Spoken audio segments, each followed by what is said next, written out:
मन से उस परमात्मा को ध्यान करेंगे जो हम सबका पिता है, जो हम सबका सारे संबंध उसी से जोड़ते हैं। त्वमेव वो माता च पिता त्वमेव, त्वमेव वो बंधु च सखा त्वमेव, हर संबंध से उसको याद करते हैं। तो 2 मिनट याद करेंगे, तत्पश्चात हम आग्रह करेंगे सभी महानुभाव जो मंच पर हैं कि दीप प्रज्वलन में भाग लेंगे, सम्मिलित होंगे। तो सबसे पहले मैं आग्रह करूंगा माइक वालों को जो निमंत्रण देता हूँ कि कभी हमारे माउंट आबू हेडक्वार्टर पर आप चलेंगे और दीप सब जो लोग एक एक दीप जला दें। ये प्रतीक है परमात्मा की याद में प्रकाश की ओर चले।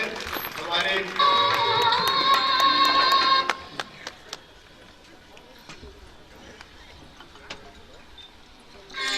हेलो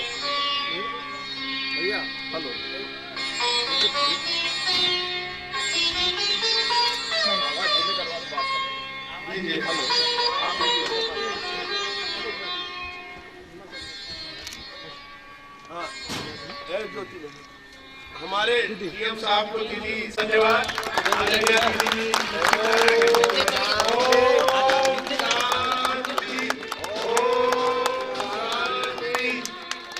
बहुत बहुत धन्यवाद, आभार प्रकट करता हूँ माननीय जिलाधिकारी महोदय का।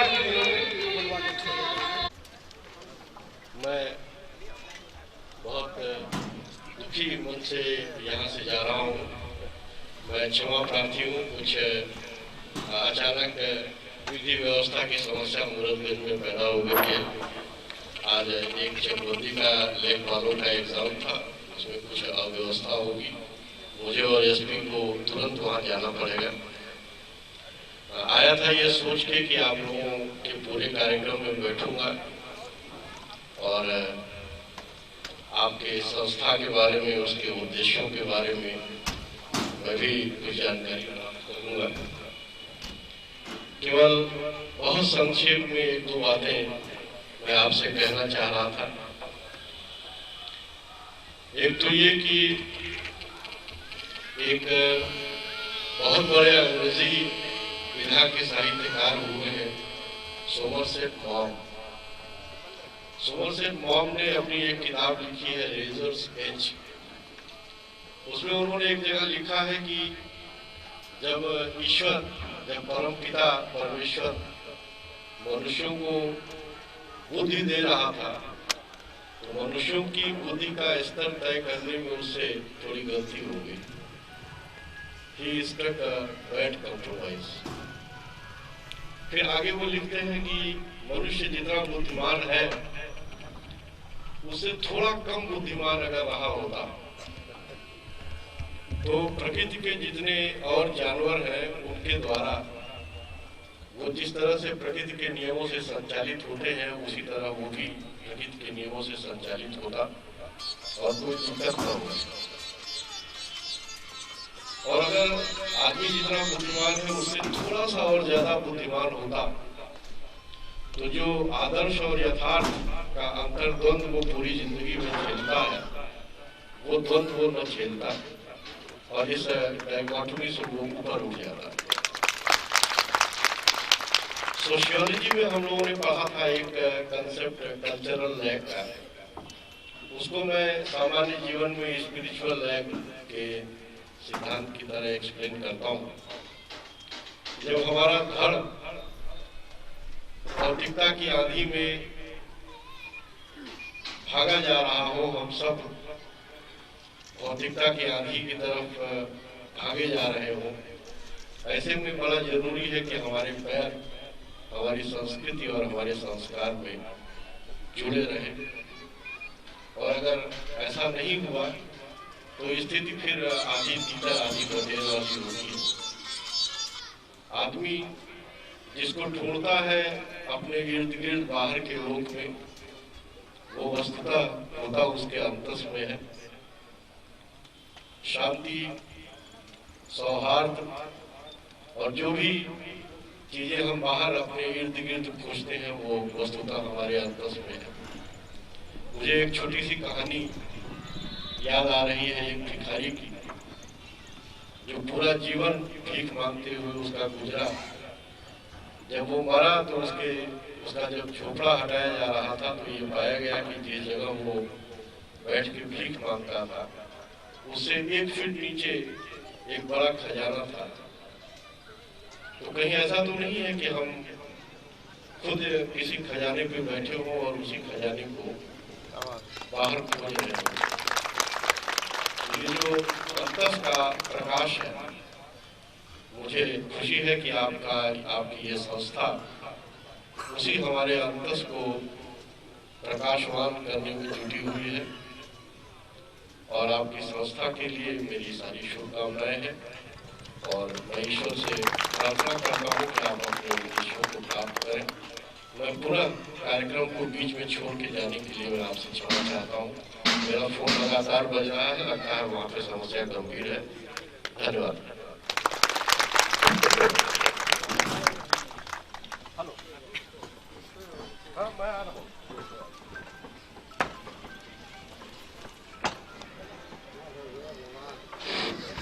ओम शांति। संस्था के सदस्य इतनी संख्या में नहीं थे कि हम लोग सब जगह पहुंच पाए। आज मैं देख रहा हूं हमारे इस कार्यक्रम में 90% पीके भाई बहन मौजूद हैं। ये भी एक खुशी की बात है। आप सब लोग अपनी शुभकामना शुभभावना के आधार पर जो इस कार्यक्रम में सम्मिलित हुए हैं, ये हम सब का भी सौभाग्य है। और मैं चाहूंगा कि डॉक्टर जीपी सिंह, हाँ जीपी सिंह संस्था के बारे में कुछ बताएंगे 5 मिनट के अंदर। और तत्पश्चात मैं आदरणीय दीदी जी से अनुरोध करूंगा कि जो आज हम सबके संकल्पों का साकार रूप शिव श्रद्धा भवन है, उसमें जो आज जो उद्घाटन का कार्यक्रम है, उद्घाटन तो खैर हो गया, आगे भी अभी कुछ कार्यक्रम है हमारे बीच में। आदरणीय ब्रह्मा कुमारी मनोरमा जी भी पधार रही हैं कुछ समय के बाद, तो भले 2-3 घंटा भी सौगात दे दें डॉक्टर साहब गया प्रसाद जी। इस देने के बाद मैं उनको भी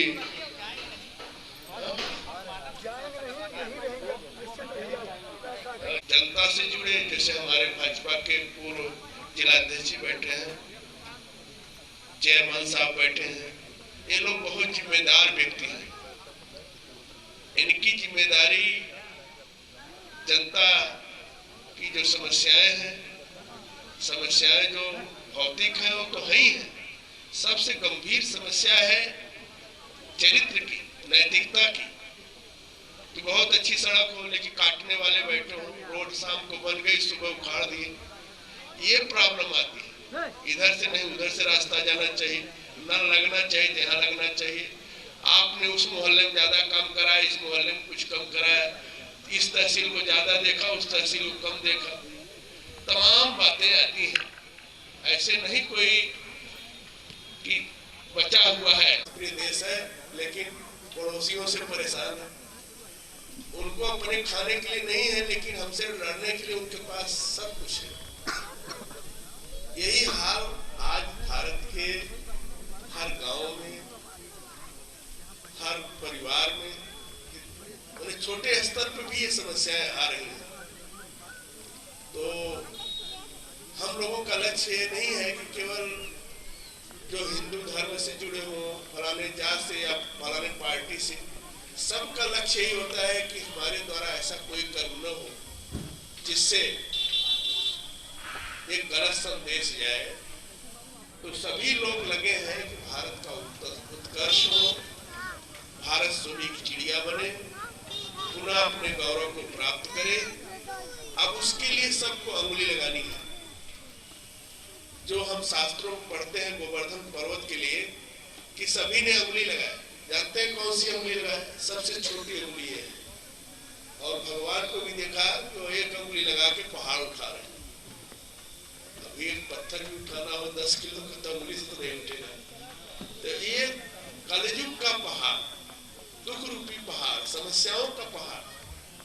आप अभी जाइए कि भाई ओम शांति में आइए, अपना राजयोग सीखिए। अरे कहे पहले बताइए नारी नहीं बनी है, सड़क नहीं बनी है, उसको पहले सुनिए। इतनी समस्याओं से लोग ग्रस्त, पहले वो पूरी लिस्ट दे कहाँ से बाबा शिव बाबा ने चुना। आप माननीय रणछोड़ सिंह जी, हाँ भाई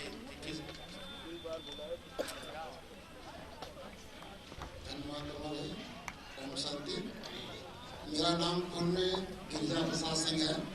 शार्ट नाम नहीं बोलना चाहिए, गिरिजा प्रसाद सिंह ने हिंदुस्तानी। यहाँ पर हम संस्था के बारे में बताएंगे, संस्था कब से शुरू हुई, संस्था का परिचय बताना चाहेंगे हम आप सबको। ये हम अवगत करा रहे हैं कि ये जो ईश्वरी विश्वविद्यालय संस्था है समाज के लिए स्थापित हुई, पूरे 1979 वर्ष हो चुके हैं, 79 वर्ष हो गए हैं। इस संस्था की स्थापना एक छोटे विषय के रूप में सन 1936 में पाकिस्तान सिंध हैदराबाद में, जब पहले आज जो हिंदुस्तान पाकिस्तान पहले एक था, आज जो पाकिस्तान में है, पाकिस्तान सिंध हैदराबाद में सन 1936 में हुआ। शिव बाबा ने एक वटवृक्ष लगाया और ये वटवृक्ष चार माध्यम वहाँ के हीरे जवाहरात के व्यापारी दादा लेखराज थे, जो सोने चांदी हीरे जवाहरात के बहुत बड़े संपन्न जवाहरात के व्यापारी थे और पूरे अंतर्राष्ट्रीय स्तर पर वो अपने जवाहरात का व्यापार करते थे और सभी देश विदेशों के राजघरानों में उनकी बहुत ही पूछ थी, बहुत ही इज्जत थी और दादा का सभी लोग सम्मान करते थे। उनका नाम था दादा लेखराज। दादा लेखराज भगवान की प्राप्ति के लिए उन्होंने 12 गुरु किए थे। रोज प्रतिदिन दिन भर में गीता का 8-10 बार पाठ किया करते थे। उसी समय सन 1936 में परमपिता परमात्मा शिव ने सोचा इससे बड़ा माध्यम क्या हो सकता है। परमपिता परमात्मा दादा लेखराज के तन में अवतरित हुए और उस अवतरित होकर उस शरीर से एक छोटे से बड़े वृक्ष को लगाया और लगा करके शुरुआत में इस संस्था का नाम परमपिता परमात्मा शिव ने ओम मंडली का नाम दिया। उस समय दादा के पास इतनी संपत्ति थी, परमात्मा ने ऐसे रथ को चुना था कि करीब 14 वर्षों तक परमपिता परमात्मा शिव ने उस दादा के संपत्ति से ये संस्था चलाया वो मंडली के रूप में। उस समय करीब 200-250 बहनें थी। उस समय के बहनें आज भी हमारे बीच में माउंट आबू मुख्यालय में हैं। दादी जानकी, दादी प्रकाशमणि, उनका देहावसान हो चुका है और अन्य दादियाँ हैं, तो आज उस समय की यादगार है। फिर जब हिंदुस्तान पाकिस्तान का बंटवारा हुआ सन 1947 में, तो उस परमपिता परमात्मा शिव ने दादा लेखराज को प्रेरणा दी, बच्चे कि हमारे अवतरण स्थलीय भारत भूमि है, तुम्हें भारत में चलकर ये काम करना है।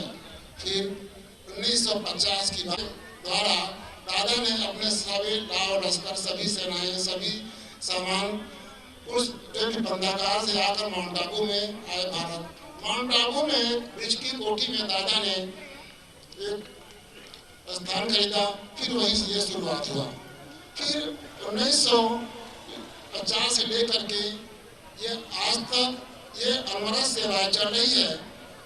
इस सेवा का उद्देश्य ही है कि परमपिता परमात्मा शिव धरा पर आए हैं, सभी को जन जन तक संदेश देना। आप सबको पता है पूरे विश्व के 140 देशों में ये सेवाएं शुरू हो चुकी है परमात्मा की।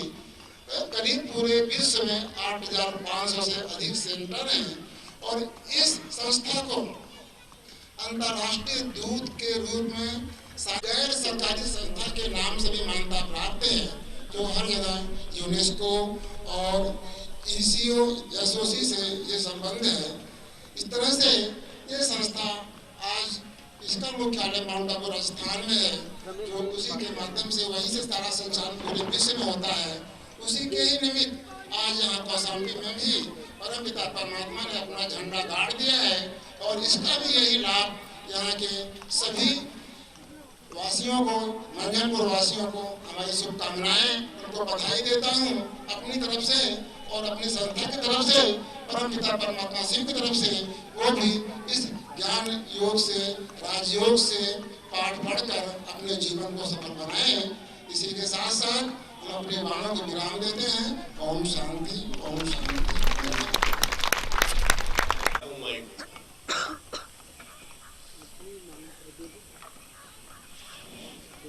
सम्मानित राजयोगिनी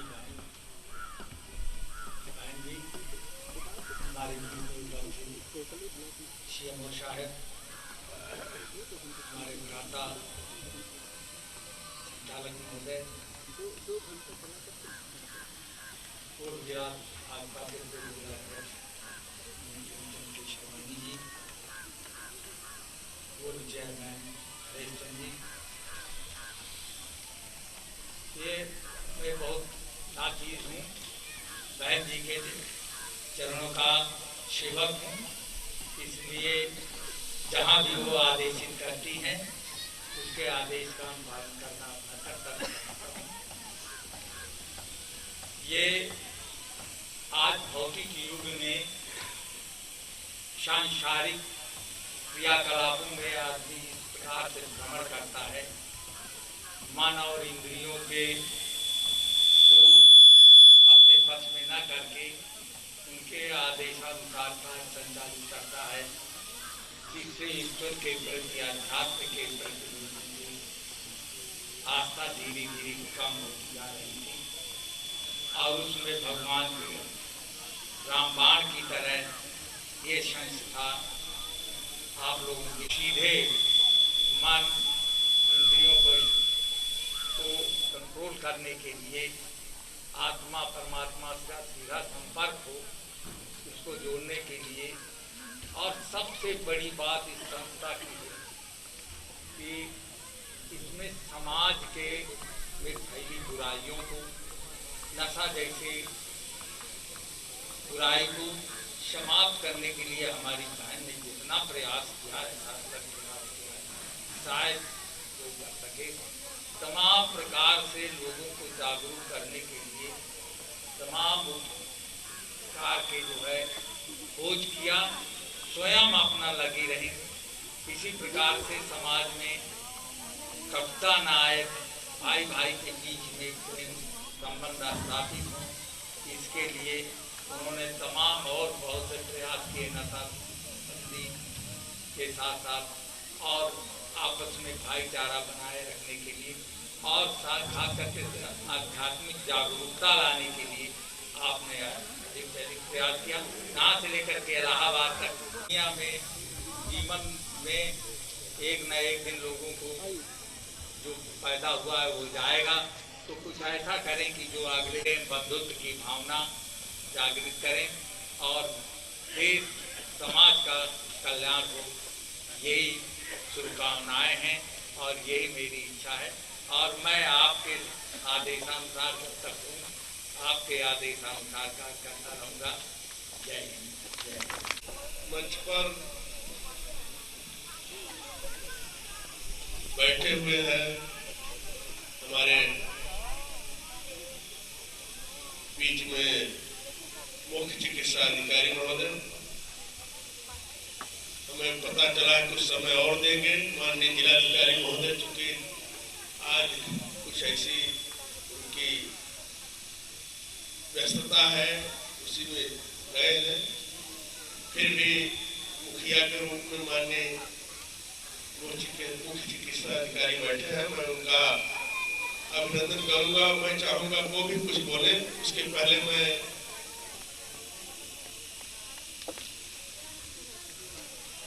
जगन भाई कौन है कि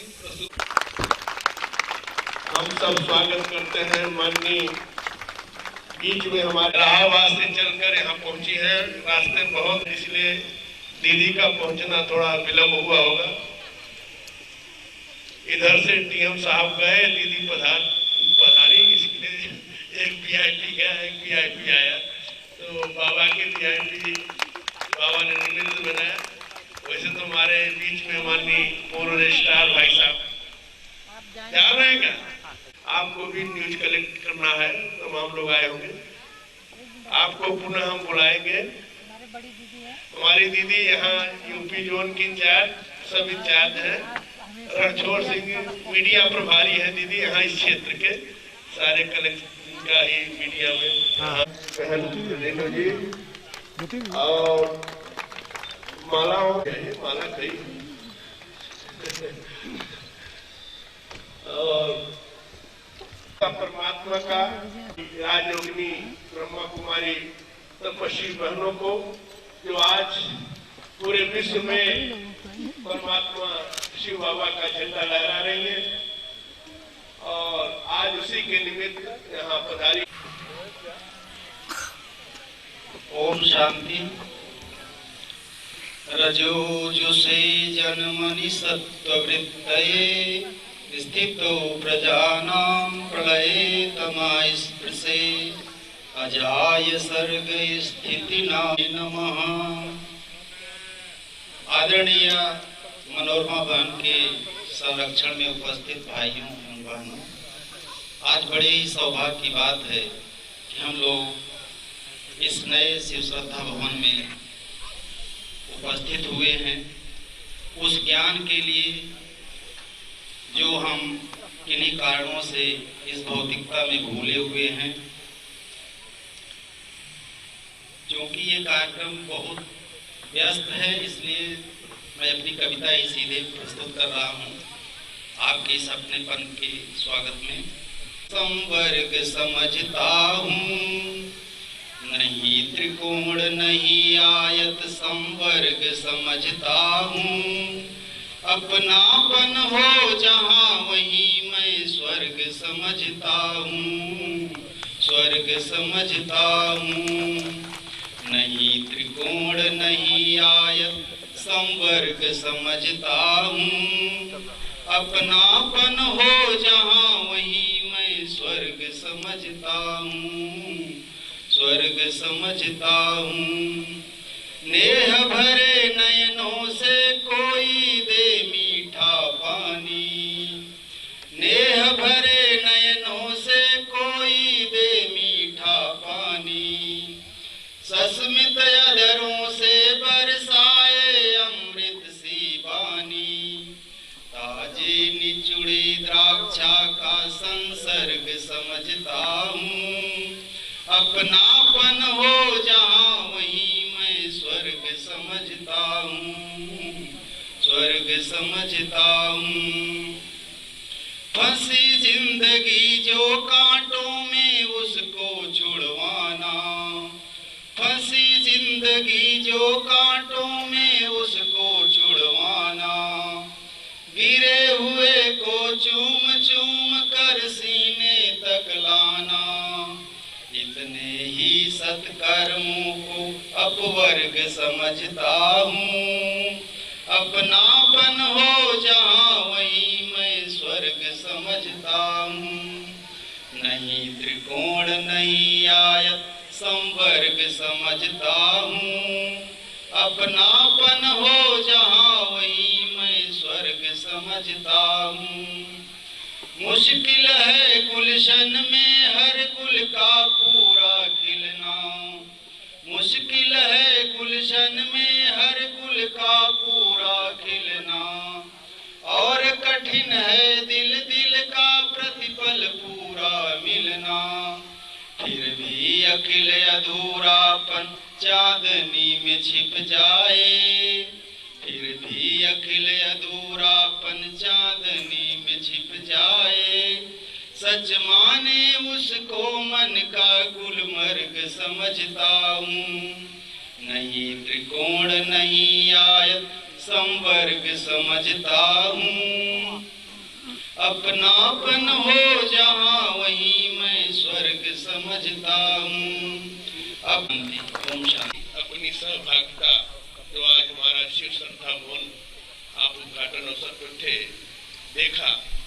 अब आज तो आपको हम विदा कर रहे हैं लेकिन कल बुलाने के लिए निमंत्रण भी दे रहे हैं कि जब भी अवसर मिले आप अतिथि बन के जरूर आइएगा और अपने विचार सहयोग के रूप में दें। जन जन में ये बात कैसे आए कि ईश्वरीय संदेश मिले, इसके लिए भी आप कुछ अपने सुझाव सहयोग करेंगे भाई प्रेमचंद।